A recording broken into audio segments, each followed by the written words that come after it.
Class 12th narration. Narration में क्या देखा गया क्लास 12 के या कक्षा 12 के नरेशन में देखा गया कि इसका असर्टिव सेंटेंस समाप्त कर चुके थे। असर्टिव सेंटेंस के पहले की अगर बात करें तो वहाँ पर इंट्रोडक्शन नरेशन का देखा गया, इसलिए इंट्रोडक्शन एक बार ज़रूर देखें। और इसके बाद अगर वीडियो को ध्यान से एक एक वीडियो को देखा जाता है तो एक एक पॉइंट क्लियर होगा, क्योंकि हर बार बोला जाता है कि पढ़ाई वही है जिसमें एक एक पॉइंट क्लियर हो।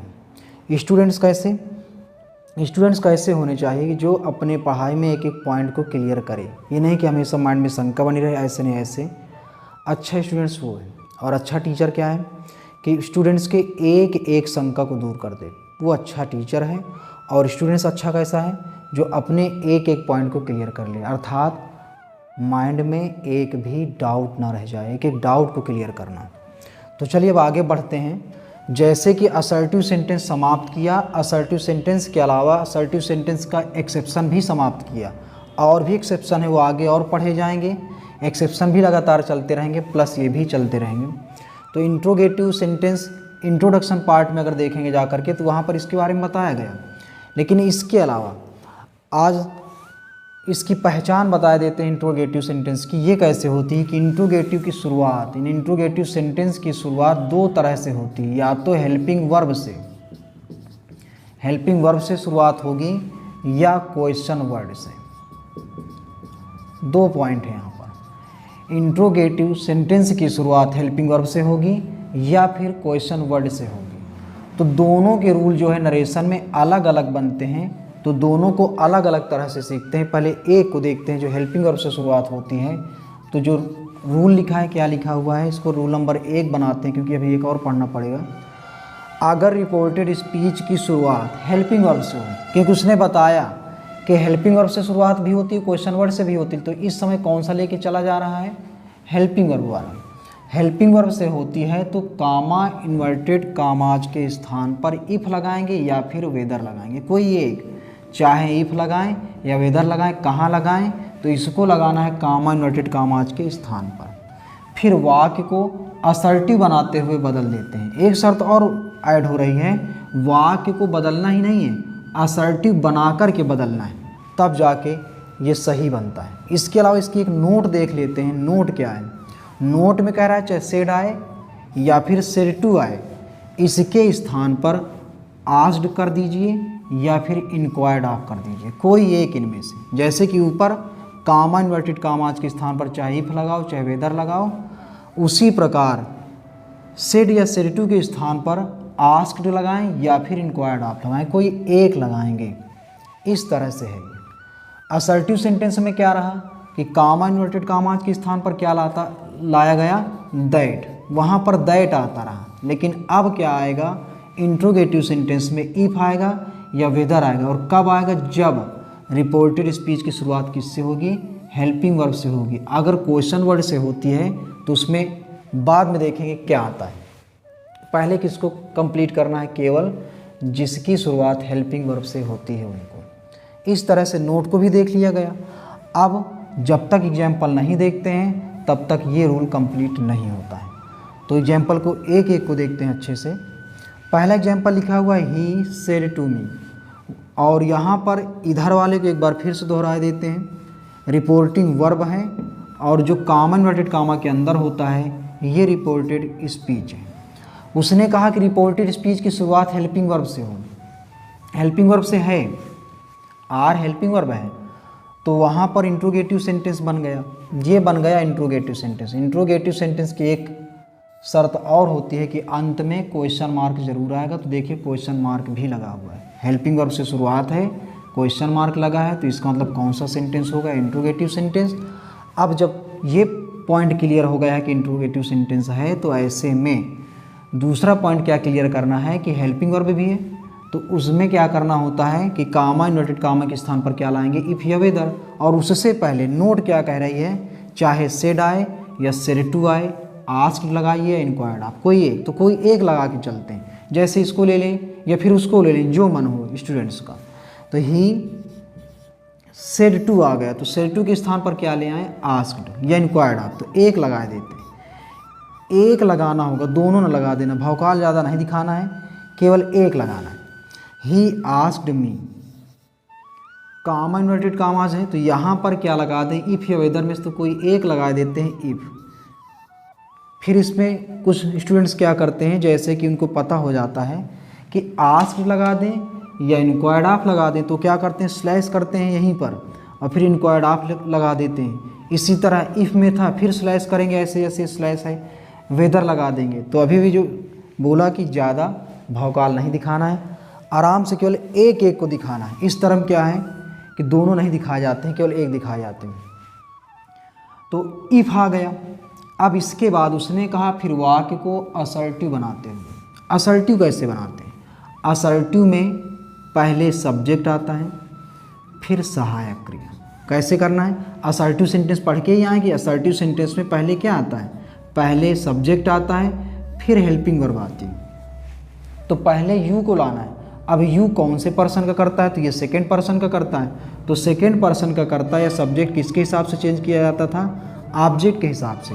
और ऑब्जेक्ट में मी है तो मी आ जाएगा यू के स्थान पर। यू यहाँ पर सब्जेक्ट का काम कर रहा है तो मी का सब्जेक्ट यानी सब्जेक्ट के बदले सब्जेक्ट लाते हैं तो मी के स्थान पर आ जाएगा आई। यू सब्जेक्ट था, सेकेंड पर्सन है, ऑब्जेक्ट के हिसाब से ऑब्जेक्ट में मी है जो एक ऑब्जेक्ट है, लेकिन शर्त क्या है सब्जेक्ट के बदले सब्जेक्ट आएगा तो मी का सब्जेक्ट फिर आ जाएगा आई। आर जाएगा बाद में तो इज आई एम आर, ये आर है किस में चेंज होते हैं, वाज वर में। तो आर के स्थान पर वाज या वर में से एक आएगा, आई के हिसाब से आएगा, एक वचन के हिसाब से वाज आ गया। फिर लिखा है आ गुड स्टूडेंट, इस तरह से। अब इसके बाद फुल स्टॉप लगा दें। इनडायरेक्ट नरेशन की क्या शर्त है कि कोई भी चिन्ह ऊपर हो, कोई भी मार्क हो, लेकिन ये केवल फुल स्टॉप लेता है। इस तरह से एग्जाम्पल नंबर 1 समाप्त हुआ। अब एग्जाम्पल नंबर 2 को देखते हैं। लिखा है सोहन, उसने कहा नोट में चाहे सेड आए या सेड टू आए, इसके स्थान पर आस्क्ड करना है या इंक्वायर्ड ऑफ करना है, कोई एक करना है, कोई एक। तो जैसे इस बार इसको लगा दें तो इंक्वायर्ड ऑफ, इसके बाद कामा इन्वर्टेड कामा के स्थान पर क्या लगाना है, इफ़ या वेदर। तो कामा इन्वर्टेड कामा के स्थान पर कोई एक लगा दें, चाहे इफ़ लगा दें चाहे वेदर लगा दें। एक लगाना है, जैसे यहाँ से कोई एक लगाते हैं वैसे वहाँ पर भी कोई एक लगाते हैं। इसको लगाने के बाद क्या करना है, असर्टिव बनाते हैं। तो असर्टिव बनाने के लिए पहले क्या चाहिए, सब्जेक्ट, फिर चाहिए सहायक क्रिया। देख सकते हैं पहले सब्जेक्ट आएगा फिर सहायक क्रिया जाएगी। तो सब्जेक्ट के रूप में यू आया है, यू सेकेंड पर्सन का प्रोनाउन है और सेकेंड पर्सन का प्रोनाउन जो है ऑब्जेक्ट के हिसाब से बदला जाता है। और इस रिपोर्टिंग वर्ब में ऑब्जेक्ट नहीं है, क्योंकि रिपोर्टिंग वर्ब के ऑब्जेक्ट के हिसाब से बदला जाएगा। जब इसमें ऑब्जेक्ट नहीं है तो ऐसे में अपनी तरफ से कोई थर्ड पर्सन लगा देते हैं या फर्स्ट। तो जैसे कि बताया कोई एक सीखते हैं, जैसे थर्ड लगा दें तो थर्ड यहाँ पे लगा देते हैं ही लगा दिया गया यू के स्थान पर। कोई एक लगाना है कल्पना करके, आर है यहाँ पर तो आर जाता है किसमें, वाज वर में। तो ही के साथ एक वचन के साथ आ जाएगा वाज। फिर लिखा है प्लेइंग क्रिकेट, इस तरह से। सभी वाक्यों में देखा जा रहा है कि सब में सेकेंड पर्सन आ गया है। किसी को चेंज कर लेते हैं, जैसे यहाँ पर चेंज कर दें, आई कर दें, एक को चेंज कर देते हैं क्योंकि थोड़ा सा पुराना भी रिवीजन हो जाएगा, फर्स्ट पर्सन का भी। ऐसे बाकी नहीं चेंज करेंगे, केवल एक दिखा देंगे, बाकी स्टूडेंट समझदार हो गए हैं, अब समझ जाएंगे। तो अब एग्जाम्पल इसको देखते हैं। क्या लिखा हुआ है, सी सेड टू, चाहे सेड आए या सेड टू आए, इसके स्थान पर क्या करना है, आस्क्ड। अब आसानी से आ जाए, कोई एक करना, चाहे आस्क्ड करो चाहे इंक्वायर्ड आप, तो आस्क्ड कर दिए। और फिर लिखा है अस, तो अस कर दिए। कामा इन्वर्टेड कामा के स्थान पर चाहें तो क्या लाएं, ये लिखा है कामा इन्वर्टेड कामा के स्थान पर इफ़ लाएँ या वेदर लाएँ। तो यहाँ पर आ जाएगा इफ़ चाहे वेदर, कोई एक लगाओ लेकिन एक लगाओ। फिर क्या है कि असर्टिव बनाना है, कह रहा है असर्टिव बना के बदला जाता है। तो पहले क्या आएगा, सब्जेक्ट, फिर आएगी सहायक क्रिया। पहले क्या लाएंगे, सब्जेक्ट, आई पहले आएगा और डू बाद में जाएगा। तो आई फर्स्ट पर्सन का है, फर्स्ट पर्सन किसके हिसाब से चेंज होता है, देख सकते हैं, सब्जेक्ट के हिसाब से, रिपोर्टिंग वर्ब के सब्जेक्ट के हिसाब से। तो रिपोर्टिंग वर्ब में सब्जेक्ट क्या है, सी, तो सी आ जाएगा यहाँ पर। इसके बाद डू किस में जाता है, डिड में, और डिड के बाद ये लिखा है नॉट। लव, लव के बाद देख पा रहे हैं योर लिखा है, योर। तो योर कौन से पर्सन का है, सेकेंड पर्सन किसके हिसाब से चेंज होता है, तो रिपोर्टिंग वर्ब के ऑब्जेक्ट के हिसाब से। तो ऑब्जेक्ट में अस बैठा है, अस एक ऑब्जेक्ट है और योर एक पॉजेसिव एडजेक्टिव है, तो पॉजेसिव एडजेक्टिव बदले में पॉजेसिव एडजेक्टिव आएगा, इसके हिसाब से पॉजेसिव एडजेक्टिव आएगा। तो यहाँ पर आ जाएगा आवर, अस के हिसाब से पॉजेसिव एडजेक्टिव आवर आएगा और इसके हिसाब से सेकेंड पर्सन है ये, तो सेकेंड पर्सन ऑब्जेक्ट के हिसाब से चेंज होगा, एडजेक्टिव के बदले एडजेक्टिव आ गया, पॉजेसिव एडजेक्टिव। और फिर लिखा हुआ है कंट्री, कंट्री लिख देते हैं। और नरेशन की शर्त क्या है, इनडायरेक्ट नरेशन की, कि कोई भी मार्क हो ऊपर लेकिन यहाँ पे केवल फुल स्टॉप लगता है, इस तरह से। इसके बाद अगला एग्जाम्पल है ही, बताया गया ऊपर, अब देख सकते हैं सब लोग, आस्क्ड, इसके स्थान पर क्या आएगा, इफ़, चाहे वेदर लगाएं, कोई एक लगाएं मन में, लेकिन बोलें दोनों को। यू पहले आएगा, वर बाद में जाएगा, क्योंकि क्या बनाते हैं पहले, असर्टिव बनाते हैं। तो यू पहले आए, तो यू सेकेंड पर्सन का है, सेकेंड पर्सन ऑब्जेक्ट के हिसाब से। और जब ऑब्जेक्ट न दिया हो तो अपनी तरफ से कोई एक थर्ड मान लेते हैं, जैसे इस बार सी मान लिया। और वर, वाज या वर किस में जाता है इनडायरेक्ट में, तो चार्ट या टेबल सबके पास बनी हुई हैं, तो वाज या वर को देख लेना, हैड बीन में जाता है। वाज या वर किस में चेंज होता है, हैड बीन में। और इसके बाद देखो यू बदल गया सी में, वर चला गया हैड बीन में, फिर लिखा है अब्सेंट, अब्सेंट के बाद होगा देयर, यहाँ पर आ जाता है देयर, और चिन्ह केवल एक ही आता है इनडायरेक्ट नरेशन में, फुल स्टॉप का। इसके बाद अगला एग्जाम्पल है, लिखा है ही सेड टू लिखा हुआ है, तो सेड टू किस में जाता है, चाहे सेड हो चाहे सेड टू हो, किस में जाएगा, आस्क्ड या इंक्वायर्ड ऑफ में। लगाना एक है, बोलना दो है मन में।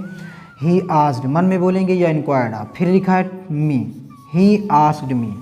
फिर इसके बाद कामा इन्वर्टेड कामा के स्थान पर क्या होता है, इफ या वेदर में अच्छी तरह से बना रहे। यू जो है सेकेंड पर्सन का है, सेकेंड पर्सन मतलब क्या है कि इफ़ लगाने के बाद ये विचार कर रहा है कि वाक्य को पहले असर्टिव बनाना है। तो असर्टिव बनाने में पहले सब्जेक्ट आता है, सहायक क्रिया बाद में जाती है। तो पहले सब्जेक्ट लाएंगे, सहायक क्रिया बाद में ले जाएंगे। तो सब्जेक्ट के रूप में यू आया, यू को चेंज करना पड़ेगा क्योंकि पर्सन है, वो भी कैसा पर्सन है, सेकेंड पर्सन। और सेकेंड पर्सन किसके हिसाब से चेंज होता है, तो ऑब्जेक्ट के हिसाब से। ऑब्जेक्ट में मी बैठा है, ये सब्जेक्ट है, ये ऑब्जेक्ट है, तो ऑब्जेक्ट सब्जेक्ट बनेगा क्योंकि सब्जेक्ट के बदले सब्जेक्ट लाते हैं, तो मी का सब्जेक्ट बनता है यू के स्थान पर आई, और आई के साथ लगाया जाता है सैल, और सैल जाता है शुड में। ये विल है तो विल नहीं, उड में नहीं जाएगा, आई के साथ सैल आता है तो ये चला जाएगा शुड में, आई शुड। फिर लिखा हुआ है रिटर्न। इस तरह से 5 एग्जाम्पल कंप्लीट किए गए।